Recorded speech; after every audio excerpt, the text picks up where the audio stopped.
RCB అంటే భారీగా వాళ్ళు విజయం సాధించిన తర్వాత 11 మంది తొక్కిసలాట్లో మరణించడం, వాళ్ళలో ఒక చిన్న బాబు ఉండడం అందరినీ కలచివేసిన సంఘటన. ఈ ఫ్యాన్స్కు ఉండే ఆ పిచ్చ కానీ మోజు కానీ దాని నుంచి గెలవాలనుకోవడం తప్పలేదు, ఆ మ్యాచెస్ చూడటం తప్పలేదు, ఆ విక్టరీని ఎంజాయ్ చేయడం తప్పలేదు, పర్సనల్గా పార్టీస్ చేసుకోవటం తప్పలేదు. కానీ ఆ దృశ్యాలు చూసినప్పుడు ఒళ్ళు తెలియకుండా ఎలా మీద పడిపోతున్నారు. ముంబై వాళ్ళు ఇన్నిసార్లు గెలిచారు, చెన్నై వాళ్ళు గెలిచినారు, ఎవరు ఇట్లా పెట్టలేదు పబ్లిక్ ఈవెంట్. ఏదైతే వాళ్ళు రోడ్డు మీద ర్యాలీ చేశారో దానికంటే కూడా అక్కడ స్టేడియంలో ఈవెంట్ వల్లే వేరే ఎవరైనా సెలబ్రిటీస్ కానీ మనం ఒక మామూలుగా వెళ్తుంటే ర్యాలీ కానీ దాని సభ జరుగుతున్నప్పుడు మనం చూస్తాం వందల వేల లక్షల్లో వస్తారు జనాలు. సో స్టేట్ రాష్ట్రం బట్టి ఉంటుంది. అల్లు అర్జున్ గారికి జరిగిందో అతనేం పర్సనల్గా ఇలాగా ఫ్యానిజం ఎస్పెషల్లీ ఉన్న ఈవెంట్స్కి పర్మిషన్స్ ఇచ్చే ముందే ఉండటం తప్పు కాదు, దానికి లిమిట్స్ ఉండాలి. మీరు చెప్పినట్లు మన పుష్కరాలు జరిగినాయి, ఒక చిన్న ఎవరో ముక్కు మొహం తెలియకుండా కొన్ని కోట్లు డబ్బులు తీసుకొని ఆడే వాళ్ళ కోసం పడిచేస్తున్నారంటే. సో నేనేమన్నా అంటే సోషల్ మీడియా అనేది డిజిటల్ అండ్ వరల్డ్ అనేది బిగ్గెస్ట్ ప్రాబ్లం అండి ఇప్పుడున్న ప్రజెంట్ జనరేషన్స్లో. ఇప్పుడు కోహ్లీ అంత ఇష్టపడుతున్నారు కదా. సో ఇండివిజువల్ ఒకటండి ఫస్ట్, రెండోది పేరెంటింగ్ హ్యాస్ టు చేంజ్, తర్వాత గవర్నమెంట్, అంతే. ఈ మూడు కూడా welcome to Sakshi TV family. ఒక విజయం జరిగినప్పుడు దాని పక్కనే ఒక ఏదో విధమైన అపశృతి మనం చూస్తూ వచ్చాం తరచూ. ఈ మధ్యకాలంలో జరిగిన మాస్ ఈవెంట్స్లో సంఘటనల గురించి మాట్లాడుతున్నాను.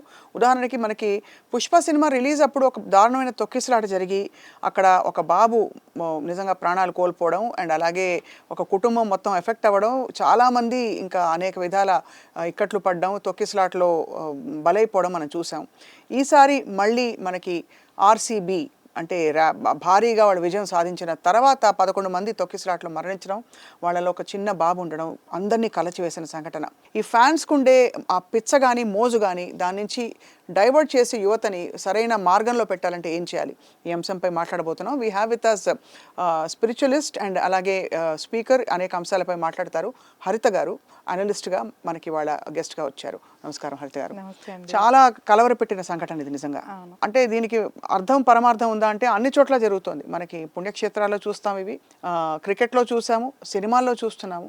ఒక చోట జరిగితే సినిమా వాళ్ళంటే కొంచెం మనం ఈజీగా గ్రాంటెడ్గా తీసుకుంటాం కాబట్టి అక్కడ వెంటనే విమర్శించేస్తాం. క్రికెట్ అంటే ఒక 2 మెట్లు ఎక్కువ అని అనుకుంటాం, దేశం కోసం ఆడడమో లేకపోతే ఎక్కువ. కాబట్టి మీ అభిప్రాయం ఏంటి చెప్పండి.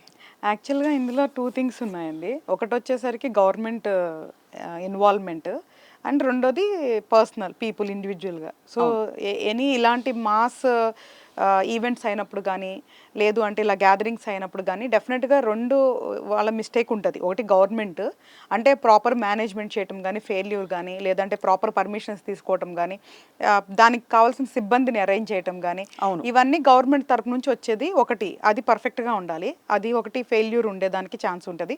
రెండోది పర్సన్స్. మన వాళ్ళకి ఏంటంటే అంటే బేసికల్గా మన వాళ్ళకి ఏంటంటే ఏదైనా కూడా అతి అనమాట, దేనికి కూడా లిమిట్స్ లేదు.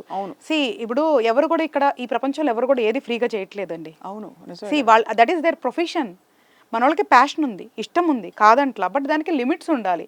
సో ఏదైనా ఫస్ట్ మనము, మన ఫ్యామిలీ, మన కమ్యూనిటీ, మన సొసైటీ, మన స్టేట్, తర్వాత మన కంట్రీ, ఇట్లాగా మనకంటూ కొన్ని బౌండరీస్ అనేది పెట్టుకోవాలి. సో అంటే రెండోది ఏంటి అంటే వీళ్ళు ఆర్సీబీ అనుకోండి, ముంబై వాళ్ళు అనుకోండి, చెన్నై వాళ్ళు అనుకోండి, వీళ్ళందరూ కూడా దేశం నుంచి నలుమూలల నుంచి ఆడిన టీమ్సే, ఎవరు కూడా ఒక పర్టికులర్ ప్లేస్ నుంచి ఏం కాదు. ఈ ఆర్సీబీ టీంలో తెలుగు వాళ్ళు ఉండొచ్చు, మరాఠీ వాళ్ళు ఉండొచ్చు, లేదు అంటే చెన్నై తమిళ వాళ్ళు ఉండొచ్చు, అన్ని రకాల వాళ్ళు ఉండొచ్చు. బేసికల్గా ఇండియా టీమ్స్ ఇవన్నీ కూడా. అవును, డెఫినెట్గా ఆర్సీబీ అనే ఎవరైతే మన ఈ కోహ్లీ టీం ఉన్నారో వీళ్ళు 18 years నుంచి కూడా రాకపోయినా కూడా వాళ్ళకి ఒక మంచి ఫ్యాన్ బేస్ ఉన్నమాట అయితే వాస్తవమే. కరెక్ట్. ఈవెన్ మా ఇంట్లో కూడా ఉన్నారు. నా husband hard core RCB fan. కాకపోతే వాళ్ళని గెలవాలనుకోవడం తప్పలేదు, ఆ మ్యాచెస్ చూడటం తప్పలేదు, ఆ విక్టరీని ఎంజాయ్ చేయటం తప్పలేదు, పర్సనల్గా పార్టీస్ చేసుకోవటం తప్పలేదు. కానీ బియాండ్ లిమిట్స్ వెళ్ళిపోయి ఇప్పుడు అలాగా తొక్కిసలాటకి వెళ్ళిపోయి అంత గ్రౌండ్లో అంత జనాలు వెళ్ళటం కూడా ఇండివిజువల్ తప్పు కూడా ఉంది ఇక్కడ. అవును. ఎందుకు అంటే నేను చూసిన, మీరు కూడా విజువల్ చూస్తే అమ్మాయిలు కూడా అంటే జనరల్గా అమ్మాయిలు మనం ఎవరన్నా టచ్ చేయాలంటేనే మనం చాలా ఇబ్బందిగా పడతాం. వాళ్ళంతా గుంపుల్లో తొక్కిసలాడుకుంటూ అంత మందిలో అంటే అసలు ఏం జరుగుతుందో కూడా చూసుకోకుండా వెళ్ళిపోయారు. అవును. పోనీ వాళ్ళు ఏమైనా తాకుతున్నారా, వాళ్ళ దగ్గరికి ఏమైనా వెళ్తున్నారా, లేదు. దానికంటే బెటర్గా మనం టీవీలో చూసుకోవచ్చు వాస్తవానికి. అవును. అంటే నిజంగా చూస్తే అంటే ఆ దృశ్యాలు చూసినప్పుడు ఒళ్ళు తెలియకుండా ఎలా మీద పడిపోతున్నారో ఫ్యాన్స్ అర్థం. గోడలు ఎక్కేశారు, పైకి వేరే ఇళ్ళు ఎక్కేశారు, అక్కడ నుంచి ఎక్కేసి దిగేస్తున్నారు. అంటే ఇక్కడ ఏమైంది అంటే అదే చెప్తున్నప్పుడు గవర్నమెంట్ అనేది ఫస్ట్ ఆఫ్ ఆల్ గవర్నమెంట్ ఇప్పుడు ముంబై వాళ్ళు ఇన్నిసార్లు గెలిచారు, చెన్నై వాళ్ళు ఎవరు చాలా మంది గెలిచినారు, ఎవరు ఇట్లా పెట్టలేదు పబ్లిక్ ఈవెంట్. అవును. సో వీళ్ళు గెలిచారని హ్యాపీనెస్ ఉంది, ఓకే, పర్సనల్గా వెళ్ళి కలిసి వాళ్ళని అప్రిషియేట్ చేయొచ్చు. కరెక్ట్. అలా ఈవెంట్ పెడతాం కూడా గవర్నమెంట్ ఫెయిల్యూరే 100%. అవును. అండ్ రెండోది ఏదైతే వాళ్ళు రోడ్డు మీద ర్యాలీ చేశారో దానికంటే కూడా అక్కడ స్టేడియంలో ఈవెంట్ వల్లే ఎక్కువ లాస్ అయింది. కరెక్ట్. సో ఇప్పుడు తెలుసు కదా మన వాళ్ళకి ఎంత ఫ్యాన్స్ ఉన్నారో. జనరల్గా ఎవరు వచ్చినా ఇప్పుడు మామూలుగానే జగన్ గారు కానివ్వండి, వేరే ఎవరైనా సెలబ్రిటీస్ కానీ మనం ఒక మామూలుగా వెళ్తుంటే ర్యాలీ కానీ దాని సభ జరుగుతున్నప్పుడు మనం చూస్తాం వందల వేల లక్షల్లో వస్తారు జనాలు. సో వాళ్ళందరినీ మేనేజ్ చేసే కెపాసిటీ గవర్నమెంట్కి ఉన్నప్పుడే అలాంటి ఈవెంట్స్ హోల్డ్ చేయాలి. కరెక్ట్. అది ఖచ్చితంగా ఫెయిల్యూరే. అంటే అంచనా వేయలేకపోవడం. ఎగ్జాక్ట్లీ. సో అప్పుడు నేనేమంటానంటే ఫస్ట్ గవర్నమెంట్ ఫెయిల్యూర్. అట్లాంటి స్టేడియంలో అంత పబ్లిక్గా పెట్టాల్సిన నెసెసిటీ లేదు. అవును. వాళ్ళు వచ్చారు హ్యాపీనెస్గా అంటే సీఎం వీళ్ళందరూ వెళ్ళి పర్సనల్ కలవచ్చు, వాళ్ళని రిసీవ్ చేసుకోవచ్చు, సత్కరించవచ్చు, అవన్నీ మనం టీవీలో చూడొచ్చు. అంత స్టేడియంలో పెట్టి చేయాల్సినంత నెసెసిటీ అయితే లేదు. హ్యాపీనెస్ అందరికీ ఉంది, అన్ని స్టేట్స్ వాళ్ళకు ఉంది, ఒక్క కర్ణాటక నుంచి ఏం కాదు కదా. ఖచ్చితంగా. అండ్ మరొకసారి అంటే ఇది చెప్పాను కదా, మళ్ళీ సినిమా కాంటెక్స్ట్ లో జరిగితే ఒక స్టార్ హీరో వచ్చినందుకు అక్కడ తొక్కిసలాట జరిగితే తీవ్రంగా విమర్శిస్తారు, తీవ్రంగా వాళ్ళని ఒక విధంగా అంటే చులకనగా చూసి వాళ్ళ మీద. ఇప్పుడు మరి ఈ పరిస్థితుల్లో మరి ఆబ్వియస్లీ ఇది కూడా అదే విధమైన ఒక తప్పే కదా, నేరమే కదా. కానీ స్టేట్ తేడా ఉందిగా, అది జరిగింది కర్ణాటకలో, ఇది జరిగింది తెలంగాణలో. అవును. సో స్టేట్ రాష్ట్రం బట్టి ఉంటుంది, మన ప్రభుత్వం బట్టి కూడా ఉంటుంది. సో నిజంగానే ఏదైతే ఇంతకుముందు అల్లు అర్జున్ గారికి జరిగిందో అతనేం పర్సనల్గా చేసింది కాదు వాస్తవానికి చెప్పాలంటే. వాళ్ళు మనం పర్సనల్గా బ్లేమ్ చాలా విమర్శించారు. విమర్శిస్తే ఉంది, అరెస్ట్ ఇవన్నీ కూడా చాలా రకాలుగా జరిగింది. అవును, అది కరెక్టే. అంటే మనం ఏమంటున్నానంటే వాళ్ళు మనుషులే, వాళ్ళ ఉద్యోగం వాళ్ళు చేస్తున్నారు. అవును, అభిమానించాలి, కానీ దానికి లిమిట్స్ ఉండాలి అంటున్నా. అభిమానం ఉండటం తప్పు కాదు, దానికి లిమిట్స్ ఉండాలి. మీరు చెప్పినట్లు మన పుష్కరాలు జరిగినాయి, అప్పుడు కూడా అంతే, ఎలా పడితే అలా అంటే ఏదో చేసేద్దామని వెళ్ళిపోతూ ఉంటారు.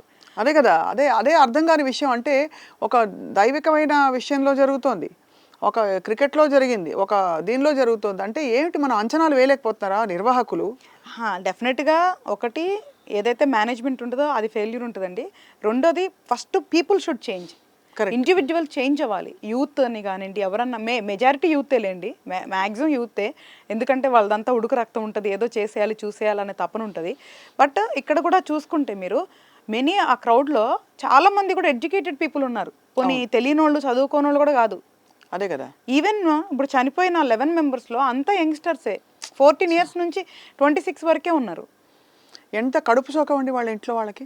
అసలు ఏమన్నా ఒకసారి ఊహించుకోగలుగుతామా? మన పిల్లాడో లేకపోతే తమ్ముడో ఇంట్లో ఎవరైనా వెళ్ళి బయటికి వెళ్ళి ఇలాగా మ్యాచ్ చూడడానికి వెళ్ళో లేకపోతే ఫ్యాన్ మూమెంట్ కోసం వెళ్ళి ఇంటికి తిరిగి రాకపోతే ఏంటండి పరిస్థితి? అసలు వాళ్ళకి సమాచారం అందేసరికి ఎవరు అంత దూరం ఆలోచించలేకపోతున్నారు. ఇప్పుడు వాళ్ళ ఫ్యామిలీలు బాగానే ఉన్నారుగా.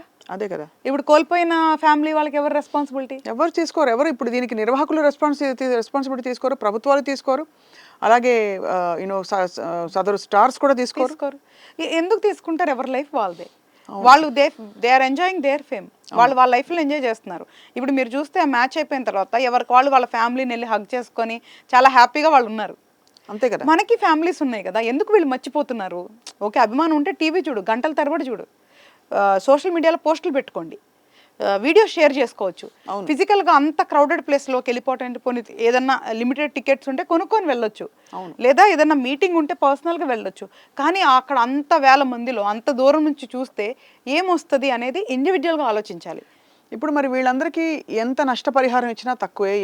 వాళ్ళ అంటే నష్టం భర్తీ కాదు. బట్ ఏం జరిగితే కొంత ఇది, ఎందుకంటే ప్రతి చోట సంఘటన జరిగి we are not closing a loop. Exactly. ఉదాహరణకి ఇది జరిగింది కాబట్టి ఇకపై ఇలాంటి లాస్ పాస్ చేస్తాం, ఇలాంటి రూల్స్ ఉంటాయి, ఏవి ఎక్కడ ఎవరు చేయలేకపోతున్నారు దీనికి. సో దీనికి ఏంటి పరిష్కారం హారిత గారు? ఫస్ట్ ప్రభుత్వం అండి, వాళ్ళు ఇట్లాంటి మాస్ ఈవెంట్ కండక్ట్ చేసేటప్పుడు ఎక్స్ట్రీమ్ కేర్తో ప్రాపర్ అరేంజ్మెంట్స్ ఉంటేనే చేయాలి, లేదు అంటే కనుక కండక్ట్ చేయకూడదు. అవును. ప్రాపర్ పర్మిషన్ ఉండాలి, పోలీస్ సిబ్బంది ఉండాలి, అండ్ ఇది ఎలాంటి ఈవెంట్, ఎలాంటి క్రౌడ్ ఎక్స్పెక్ట్ చేయొచ్చని ముందే చక్కగా ఒక టీం పెట్టి రీసెర్చ్ చేయాలి. అంటే మనకు ఎంతమంది అనుభవం ఉన్న వాళ్ళు ఉన్నారు, ఎంత రిసోర్సెస్ ఉన్నారు. సో ఒక చిన్న మీటింగ్ పెట్టాలి అంటున్నా, ప్రతిదీ కూడా మాట్లాడుకొని చేయాలి కదా. సో ఒక టీంని పెట్టి ఇలా ఈవెంట్ చేసేటప్పుడు ఎంతమంది రావచ్చు, వస్తే ఎలాగా వాళ్ళ బిహేవియర్స్ ఉండొచ్చు. ఎందుకంటే ఇప్పుడు స్థాయి లేదు అంటే ఎడ్యుకేషన్ ఇంకోటి అనేది ఉండదు. ఒకసారి ఫ్యాన్ అంటే ఫ్యానే ఇంకా అంతే కదా. సో వాళ్ళు ఫ్యానిజంలో ఏం ఆలోచించరు. మనకి ఇది పొలిటికల్లో ఉంది, మూవీస్లో ఉంది, క్రికెట్లో ఉంది, డెవోషనల్లో ఉంది, ఎక్స్ట్రీమ్ ఈ 4 కేటగిరీస్ కూడా. అవును అవును. సో కాబట్టి కంపల్సరిగా ఒక కమిటీ వేసి ఎంతమంది రావచ్చు, మన దగ్గర ఎంత సిబ్బంది ఉన్నారు, అంత మనం పెట్టొచ్చా, పర్మిషన్ ఇవ్వాలా లేదా, దీనివల్ల ఏంటి రాష్ట్రానికి కానీ ఎవరికైనా ఉపయోగం అని చెప్పి థరో అనాలిసిస్ చేసిన తర్వాత ఇలాంటి మాస్ ఈవెంట్స్కి ఇలా ఎస్పెషల్లీ ఇలాగా ఫ్యానిజం ఎస్పెషల్లీ ఉన్న ఈవెంట్స్కి పర్మిషన్స్ ఇచ్చే ముందే వాళ్ళు థరోగా చూసుకొని దానికి తగ్గట్టుగా అన్ని ఫెసిలిటీస్ ప్రొవైడ్ చేయాలి. కరెక్ట్. సో కంపల్సరిగా గవర్నమెంట్ చేతుల్లోనే ఉంటుంది. ఎందుకంటే the society is running by one organisation and system, that is government. Correct. Obviously ఇలాంటివి జరిగినప్పుడు ఖచ్చితంగా గవర్నమెంటే దాని ప్లానింగ్ చేయాలి. సో వాకింగ్ దగ్గర నుంచి ఎంట్రీ వరకు ప్రతి ప్లేసు కూడా ఒక స్ట్రక్చర్ని మానిటరింగ్ చేసుకొని, అండ్ అక్కడ ఇమీడియట్గా ఏదన్నా అయితే మెడికల్ ఇది కానీ, అంటే తొక్కిసలాట జరిగే అంత క్రౌడ్ అసలుకి అవ్వకూడదు. అవును. They have to plan in such a way. అలా లేదప్పుడు చేయకూడదు. కొండపైనే జరిగిందండి, ఇంకేం చెప్తాం మనం. కొండపైన ఎన్నో సంవత్సరాలు, దశాబ్దాలుగా అద్భుతంగా జరుగుతున్న కొండ దర్శనాలన్నీ కూడా, తిరుమల కొండపై కూడా ఇలాంటి ఒక తొక్కిసలాట జరిగిందంటే ఇంకా మనం అదే చెప్తున్నా. అంటే దేవుడు దర్శనానికి వెళ్తున్నారా, దేవుడి దగ్గరికి వెళ్తున్నారా ఇల్లు అనేది ఆలోచించుకోవట్లేదు కనీసం. అదే అక్కడ దైవికమైన అంశం ఉండడం వల్ల ఎవరు తొందరగా విమర్శించలేరు. అవును. అలాగే ఇక్కడ ఇదేదో క్రికెట్ అంటే ఒక ఏదో దేశభక్తికి నెక్స్ట్ ఉండేది క్రికెటే అనుకుంటారు చాలా మంది, క్రికెట్ భక్తి. కాబట్టి దీన్ని కూడా ఎవరేమనరు. ఒక్కటి అనేది ఎక్కడెక్కడ మనం పుసపుస అనేస్తామంటే సినిమా ఇండస్ట్రీలో ఈవెంట్లో జరిగితే వాళ్ళు ఎంత రెమ్యూనరేషన్ తీసుకుంటారు, వాళ్ళు ఎందుకు ఇలా చేస్తున్నారు అనే టైప్లో అక్కడి నుంచి మొదలవుతుంది ఒక ఓర్వలేనితనం. సో కానీ సిస్టమ్ ఇస్ ద సేమ్ కదా మీరు అన్నట్టు. నేను అదే చెప్తున్నా. అంటే సినిమా వాళ్ళు అనేది ఎప్పుడైనా అంటే గౌరవం ఎంత ఉందో చులకన కూడా అంతే ఉంది. అంటే గాసిప్ చేసుకోవటానికి కానీ, వాళ్ళని చూడటానికి కానీ, వాళ్ళ గురించి మాట్లాడటానికి కానీ సినిమా అనేది డెఫినెట్గా టూ ఉన్నాయి, 2 ఉన్నాయి. అలా అని అభిమానం లేదని చెప్పట్లా, అభిమానం అంతే ఉంటుంది, గాసిప్ కూడా అంతే ఉంటుంది. సో మార్నింగ్ లెగిస్తే నేనేమంటున్నానంటే ఫస్ట్ మనం హ్యూమన్స్గా ఇండివిజువల్స్గా చేంజ్ అవ్వాలి. Each individual change becomes group of people. ఆ గ్రూప్ ఆఫ్ పీపులే ఒక సొసైటీ. ఆ సొసైటీనే మనకి ఒక కాలనీ అనుకోండి, ఒక స్టేట్గా మారుతుంది. సో ప్రతి ఇండివిజువల్లో చేంజ్ రావాలి. నేను ఏమన్నా అంటే లేచిన తర్వాత ఫస్ట్ మందేంతో మనం కడుక్కోవాలి. First correct. మన ఫ్యామిలీ ఏంటో మనం చూసుకోవాలి. మనం ఏం చేస్తున్నాం, మనం ఎందుకు పుట్టాం, ఎందుకు పెరుగుతున్నాం, మన ఫ్యామిలీ ఏంటి, మన పేరెంట్స్ ఏంటి, మన గోల్స్ ఏంటి, మన లైఫ్ ఏంటి. అసలు సరే okay, you are admiring someone, how to become like that person అని పోనీ ట్రై చేయి. కరెక్టే కదా. సో నువ్వు అలా చూస్తున్నావు ఒక పర్సన్. ఇప్పుడు అల్లు అర్జున్నే ఉన్నారు ఫర్ ఎగ్జాంపుల్. అంతమంది మీరు అడ్మైర్ చేస్తున్నారు, రావటానికి అంత ట్రై చేస్తున్నారు కదా, ఆయనలాగా అవటానికి ట్రై చేయండి. అంతే కదా. ఇప్పుడు కోహ్లీ అంత ఇష్టపడుతున్నారు కదా, లెట్ స్టార్ట్ ప్లేయింగ్ క్రికెట్. మీరు కూడా క్రికెట్ ఆడండి. మీరు కూడా ఆ గెలుపు స్పిరిట్, దానికోసం సాధన ఎంత చేశారో అది చూడండి. సో నేనేమంటున్నానంటే when you're admiring person, why you're admiring that person. మీరు ఇష్టపడుతున్నారు అంటే దానికి రీజన్ ఉండాలి. అవును. సో ఇప్పుడు మన తల్లిదండ్రులు మనల్ని పెంచారు, పోషించారంటే వాళ్ళనే వదిలేసి ఓల్డేజ్ హోమ్లోకి వెళ్ళే గొప్ప గొప్ప మహానుభావులు ఉన్న మన పుణ్యదేశంలో ఒక చిన్న ఎవ్వరో ముక్కు మొహం తెలియకుండా కొన్ని కోట్ల డబ్బులు తీసుకొని ఆడే వాళ్ళ కోసం పడిచేస్తున్నారంటే ఐ ఫీల్ మన హ్యూమన్స్ ఆర్ ఇన్సేన్ అని చెప్తున్నాను నేను. ఆ ఇన్సానిటీకి మరి మార్గం లేదు, పరిష్కారం లేదని అనిపిస్తోందండి. అంటే ఇండివిజువల్ చేంజ్ అండి. ఒక రోజు, ఎందుకంటే మీరు చూస్తే దీని మీద సినిమాలు కూడా తీశారు, ఫ్యానిజం గురించి మీకు సినిమాల్లో కూడా ఎడ్యుకేట్ చేశారు. ఎక్స్ట్రీమ్ ఫ్యాన్స్ అయితే ఉంటే ఎలా ఉంటారని ఎడ్యుకేట్ చేశారు. కాకపోతే ఏమంటారంటే మార్పు అనేది ఇండివిజువల్ నుంచి రావాలి. నేను ఏమన్నా అంటే లేచిన తర్వాత ప్రతి ఒక్కరికి వాళ్ళ జీవితం ఉంటుంది. అవును. సో నేనేమంటున్నానంటే ఫస్ట్ అవన్నీ చూసుకుందాం, తర్వాత మనకి ఇష్టమైతే స్టేడియంకి వెళ్ళి చూస్తామా, ఇంట్లో చూస్తామా, చూడండి, చూడటం తప్పని నేను అనట్లేదు. మనకి ఏమి ఇష్టమైతే మన లైఫ్లో అవి చేయాలండి. కాకపోతే దానికి లిమిట్స్ ఉండాలి, ప్రతి దానికి లిమిట్స్ ఉండాలి. అంటే ఫ్రాంక్గా చెప్పాలంటే హరిత గారు, ఈ గత 10-15 సంవత్సరాల్లో సోషల్ మీడియా వ్యాప్తి తర్వాత ఈ పిచ్చి ముదిరిపోయింది. ఎందుకంటే మనకి మూమెంట్స్ని తీసుకుని బంధించి ఒక రీల్ చేసి మనిషిలో ఒక ఎక్స్టసీ, ఒక విధమైన పిచ్చి పుట్టించడానికి కావాల్సినంత క్రియేటివిటీ ఉంది సోషల్ మీడియాలో.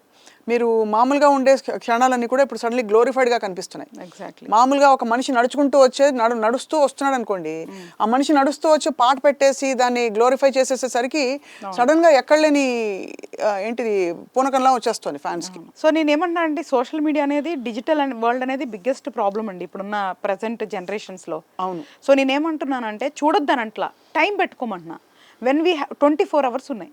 నేను ఎస్పెషల్లీ ఇప్పుడున్న జనరేషన్కి ఆర్ రీసెంట్ ఆర్ అప్కమింగ్ జనరేషన్కి చెప్పేది ఏంటి అంటే 24 అవర్స్ని స్కెడ్యూల్ చేసుకోవాలంటున్నా. దీనికి చదువు అవసరంలా, కామన్ సెన్స్ ఉంటే చాలు. ఒక 8 గంటలు పడుకుంటాం అనుకోండి, మిగతా 16 గంటలు ఏం చేస్తాము? సో 16 గంటల్లో కాలేజ్కి ఎంత టైం వెళ్తున్నారు, స్కూల్కి ఎంత టైం వెళ్తున్నారు, ఆఫీస్కి ఎంత టైం వెళ్తున్నారు, మిగతా టైంలో 1 అవర్ ఒక సోషల్ మీడియా మీద 1 డే స్పెండ్ చేయటమే నాకు తెలిసి హ్యూజ్ అనుకుంటున్నా. 5.5 అవర్స్ అండి యావరేజ్ ఇండియాలో. అయినో. సో అదే చెప్తున్నా, 1 అవర్ స్పెండ్ చేయండి, మీకు నచ్చింది చూడండి, కాదంటలేదు. బట్ నేను అదే చెప్తున్నా, ప్రతిదానికి లిమిట్స్ లేకపోతే దీనివల్ల ఏమవుతుంది, అడిక్షన్ అయిపోతుంది. కరెక్ట్. ఐసైట్స్ లేదంటే మెంటల్ ఇష్యూస్ డెవలప్ అవుతాయి. ఇప్పుడు మీరే చూస్తారు, చాలా వీడియోస్ చూస్తారు, చిన్నపిల్లలు ఫోన్స్కి అలవాటు అయిపోయి ఇప్పుడు ఎట్లా అయిపోయిందంటే పేరెంట్స్ వాళ్ళ లైఫ్లో బిజీ అయిపోయి ఫోన్స్ ఇచ్చేసేస్తారు. తిండి పెట్టేటప్పుడు phones. Trust me, I'm really proud mother అండి. You don't believe, I have 3 kids. నేను ఈ రోజు వరకు కూడా వాళ్ళకి మ్యాక్సిమం ఎప్పుడన్నా స్కూల్ లేని టైంలో అంటే Saturday Sunday 1 hour of TV ఇస్తే చాలా గొప్ప. మై కిడ్స్ నెవర్, అంటే వాళ్ళు ఎప్పుడు ఫోన్స్ కానీ ట్యాబ్స్ కానీ టీవీస్ కానీ చూసి పెరగలేదండి. నేను అట్లా పెంచలేదు కూడా. సో నేనేమంటున్నానంటే పేరెంటింగ్ ఆల్సో చాలా ఇంపార్టెంట్. అది. సో పేషెన్స్ ఉండాలి, మనకి టైం ఉండాలి. అంటే వాళ్ళు ఏడుస్తారనో లేదా వాళ్ళకి టైం స్పెండ్ చేయాల్సి వచ్చిద్దనో, వీఆర్ అంటే literally the parents are throwing in the digital world. ఆ ఒక ప్రపంచంలో తోసేస్తున్నారు. దానివల్ల వాళ్ళకి చాలా మెంటల్ ఇష్యూస్ వస్తున్నాయి. ఏమేమి చూస్తారో కూడా మీరు తెలియదండి. మొన్న నేను రీసెంట్గా ఒక న్యూస్ చూశాను. I was like so scared. అంటే 10 years పాప, మీరు చూసారో లేదో తెలీదు, ఇన్స్టాలో పరిచయమైన 16 ఏళ్ల అబ్బాయితో పక్కనూరు అబ్బాయితో వెళ్ళిపోయారు. అవును, ఇలాంటి సంఘటనలు ఎన్ని 10 years పాప అండి. అంటే నిజం చెప్పాలంటే మన 10 years అప్పుడు అసలు మనం ఏం చేస్తుంటాం? ఏమి అసలు ప్రపంచం లోకం తెలియని వయసు అది. కానీ ఇప్పుడు 10 ఏళ్ళు అంటే వాళ్ళు బాగా అంటే అదే చెప్తున్నాను, ఇన్ఫ్లుయెన్సెస్ బయట నుంచి రావడం, ఈ ఫ్యాన్ ఫేర్ ఎక్కువైపోవడం, అంటే బాగా క్రేజ్ లాగా మారిపోవడం, అన్రియల్ వరల్డ్లోకి వాళ్ళు వెళ్ళిపోతున్నారు. అవును. దానికి కారణం, దాని ట్రిగ్గర్స్ అన్నీ కూడా మొబైల్ ఫోన్లో, సోషల్ మీడియాలో ఉన్నాయి. ఎగ్జాక్ట్లీ. సో మరి ఇంత సంఘటన జరిగాక ఖచ్చితంగా పాలసీల పరంగా కూడా మార్పులు రావాలి హరిత గారు. గవర్నమెంట్ ఓన్లీ చేయగలదండి అది. ఫస్ట్ నేను అదే చెప్తున్నా, పాలసీ చేంజెస్ అనేది గవర్నమెంట్ నుంచే రాగలదు. ఇప్పుడు ఎందుకంటే ఇప్పుడు మీరు చూసారు, చాలా ప్రొడక్ట్స్ అమ్ముతారు మన దగ్గర, వాడకూడని, హెల్త్కి డ్యామేజ్ అయ్యేది. నువ్వు ఇది తాగితే లేదా ఇది నువ్వు తింటే, ఇది నువ్వు చేస్తే నీకు హెల్త్ డ్యామేజ్ అయ్యిద్దని చాలా నైస్గా స్టిక్కర్స్ వేస్తారు, యాడ్స్ వేస్తారు, అవేస్తారు. అంత ప్రాబ్లం ఉన్నప్పుడు why don't government ban it? అంటే నీ ట్యాక్సుల కోసం, నీ డబ్బుల కోసం నువ్వు ప్రొడక్ట్స్ అమ్మాలి, మళ్ళీ అవి తాగితే నువ్వు పట్టుకోవాలి, మళ్ళీ అవి తింటే నువ్వు పట్టుకోవాలి, మళ్ళీ దాని మీద లేబుల్స్ వేసి అమ్ముతారు, దానికి సంబంధించిన యాడ్లు వేయాలి. యాడ్ లేకపోతే థియేటర్లో మూవీ వాళ్ళని ఒప్పుకోరు. ఏది సిస్టమ్ అన్నా? అంటే కత్తి మీరే ఇచ్చి మళ్ళీ అడుగడుగునా కూడా అదే విధమైన సిస్టమే కొంచెం, అంటే దాని నుంచి వచ్చే రెవెన్యూ కావాలి కాబట్టి ఆపలేకపోతున్నారు. నేనేమంటానంటే ఐఏఎస్ ఆఫీసర్స్ ఉందే సిస్టమ్ని బిల్డ్ చేయడానికి. నేనేం సజెస్ట్ చేస్తాను అంటే సీఎం అయినా ఎవరైనా సరే వాళ్ళు ఐఏఎస్ ఆఫీసర్స్ నుంచి చాలా వరకు గైడెన్స్ తీసుకుంటారు యాక్చువల్గా సిస్టంలో, సపోజ్ టు బి. దాన్ని ఇంక్రీజ్ చేయాలంటున్నా. ఒక స్టేట్ సీఎం అంటే ఇట్స్ లైక్, అంటే ఆల్మోస్ట్ లైక్ చాలా మంచి పొజిషన్ అనమాట, చాలా గొప్ప పొజిషన్. అంటే ఎన్నో వేల లక్షల కుటుంబాలని బాగు చేసే ఒక సత్తా వాళ్ళ చేతుల్లో ఉంది. సో నేనేమంటానంటే ఎవరైతే ద టాప్ పొజిషన్లో ఉంటారో వాళ్ళు ఇట్లా, మనకి ఎవరైతే very well educated, IAS officer అంటే ఊరికే రారు కదా వాళ్ళు, వాళ్ళకి ఎంతో బ్రెయిన్ ఉన్న పీపులే కదా వస్తారు, సిస్టమ్ ఉన్న పీపులే వస్తారు కదా, వాళ్ళని కమిటీస్గా కూర్చోబెట్టి ప్రతి డిపార్ట్మెంట్ ఫీల్డ్లో what we can make better అన్నది చేయాలి. ఎడ్యుకేషన్ పరంగా కానీ, డిసిప్లిన్ పరంగా కానీ, సిస్టమ్ పరంగా కానీ, సొసైటీ పరంగా కానీ, ట్రాన్స్పోర్టేషన్ పరంగా కానీ ఏం చేస్తే మనకున్న పాపులేషన్ ప్రకారం, ఇప్పుడు మన సడన్గా అమెరికా అయిపోవాలి, మన యూకే అయిపోవాలంటే అవ్వలేం. బికాజ్ మన పాపులేషన్ మన సిస్టమ్ ప్రకారం ఇండియన్స్ అనేది మన సిస్టమ్ వేరు, మన సిస్టంలో వాట్ బెస్ట్ అనేది వాళ్ళు చేయాలి. తప్పకుండా ఐ థింక్ వీటన్నిటికీ సమూలమైన మార్పు రావాలి, సమూలమైన పరిష్కారాలు రావాలి. Yeah, so it has to be done by government. ఒక పక్కన గవర్నమెంట్లోంచి సొసైటీ పరంగా సిస్టమ్ రావాలి, అండ్ ఇండివిజువల్ నుంచి ఒక బాధ్యత భయం రావాలి. మీరు చూడండి, అసలు ఇలాంటి ఎన్నో గొప్ప విషయాలు చెప్పింది మీకు ఫిలిం ఇండస్ట్రీ నుంచే, అవును, మూవీస్ నుంచే. మీరు చూస్తే మహేష్ బాబు సినిమా ఏదైతే ఉందో, శ్రీమంతుడు సినిమా కావచ్చు, భరత్ అనే నేను కావచ్చు, భరత్ అనే నేను, దాంట్లో చాలా క్లియర్ గా చెప్పారు. ఇన్ఫాక్ట్ ఈ మధ్య వచ్చిన చాలా సినిమాల్లో మనకి ఇది ఎక్కడో అంటే మంచి ఫిల్మ్ మేకర్స్ చేసే సినిమాలు అన్నింటిలో కూడా ఎక్కడో అంతర్లీనంగా మంచి విషయాలు చాలా ఉంటుంది. 90% మీకు మోరల్స్ ఇవే ఉంటాయండి. నేను అదే అంటాను, ఎంతసేపు ఫ్యాంటసీ ఇవే కాదు చూడాల్సింది, వల్గారిటీయే కాదు. నేనేం చెప్తున్నానంటే 90% మూవీస్ మీరు చూస్తే ఏదో ఒక మెసేజ్ కంపల్సరీగా ఉంటుంది. ఇప్పుడు సినిమాలు ఏంటండి, ఒకప్పుడు భారతీయుడు కానీ ఒకే ఒక్కడు కానీ సొసైటీ మీద, కరప్షన్ మీద, వాటి మీద చేసింది అవి చూసి ఎంతమంది మారుంటారు? అదే కదా నేనేమంటానంటే, చిన్న లైఫ్ అండి. What if we die tomorrow, రేపు చచ్చిపోతే ఏంటి? ఈ ఫ్యాన్స్ ఏంటి? ఇప్పుడు ఇదే కదా ఎగ్జాంపుల్. ఇది చాలా పరాకాష్ట అండి నిజంగా. అసలు వాళ్ళు కష్టపడి కని పెంచిన చాలా, నేను సింప్లెస్ట్ గ్రౌండ్ లెవెల్ రియాలిటీ చెప్పాలంటే హరిత గారు, ఇంట్లోంచి బయలుదేరేటప్పుడు అమ్మ ఇంటికి వస్తాను సాయంత్రం అనో, లేకపోతే చెల్లి ఇంటికి వస్తాననో, భార్యకో ఏదో ఒక పరిస్థితుల్లో, లేదు భర్తకో అమ్మాయిలు ఉన్న చోట అన్నకో తండ్రికో చెప్పి బయలుదేరిన వాళ్ళు ఆ రోజు జరిగిన ఒక బాధ్యతారహితమైన తొక్కిసలాటలో వాళ్ళ ప్రాణాలు కోల్పోయి ఎంత కడుపు శోకాన్ని మిగిల్చి వాళ్ళ జీవితాలు కోల్పోయారు. వెనకుండే వాళ్ళకి ఎంత దారుణంగా అనిపిస్తుంది. ఎందుకు నా కూతురికే ఎందుకు ఇలా అయింది, నా కొడుకే ఇలా ఎందుకు అయిందని పేరెంట్స్ ఎంత బాదుకుంటారని చెప్పండి. సో ఇండివిజువల్ ఒకటండి ఫస్ట్, రెండోది పేరెంటింగ్ హ్యాస్ టు చేంజ్, తర్వాత గవర్నమెంట్. అంతే, ఈ మూడు కూడా ఈక్వల్గా రెస్పాన్సిబిలిటీ అండి. ఇలాంటి అయితే మాత్రం ఒక్కళ్ళ దాని మీద మనం బ్లేమ్ చేయలేం. కానీ తప్పకుండా ఇది ఒక కనువిప్పు కలగాలి ఈ సంఘటనతో అని మాత్రం కోరుకుందాం.